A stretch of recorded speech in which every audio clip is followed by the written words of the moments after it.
আজকে যে জাতীয় ঐক্যের কথা বলা হচ্ছে, এটা কখনোই হবে না যে সব রাজনৈতিক দল সব জায়গাতে একমত হবে।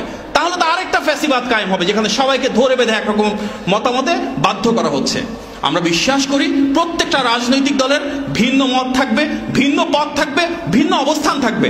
এই যে ভিন্ন মত, ভিন্ন পথ এবং ভিন্ন অবস্থান, এই যে আদর্শিক ভিন্নতা, এটাই তো গণতন্ত্রের সৌন্দর্য। আমাদের শুধু কিছু কিছু বিষয়ে একমত হতে হবে।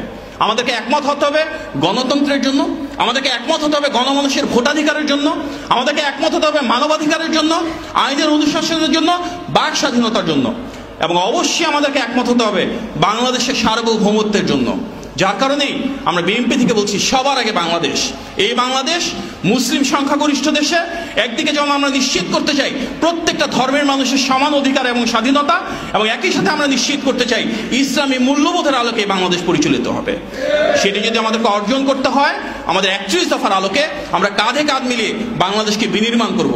এমনভাবে বাংলাদেশকে বিনির্মাণ করব যেখানে ইনসাফ কায়েম হবে, যেখানে আমাদের যারা শহীদ চলে গিয়েছেন ওনাদেরকে তো আমরা ফেরত আনতে পারবো না। আমাদের শাপলা চত্বরে যে ভাই মারা গিয়েছেন, গত 16 বছরে যে ভাই মারা গিয়েছেন, গণ অভ্যুত্থানে যে ভাই মারা গিয়েছেন, এই প্রত্যেকটা শহীদের রক্ত এবং ত্যাগকে যদি আমাদের অর্থবহ করতে হয়, তাহলে ওনাদের স্ত্রীদের জন্য, ওনাদের সন্তানদের জন্য আমাদের সেই বাংলাদেশ প্রতিষ্ঠা করতে হবে যে বাংলাদেশের স্বপ্ন এবং আকাঙ্ক্ষাকে ধারণ করে ওনারা জীবন দিয়েছেন।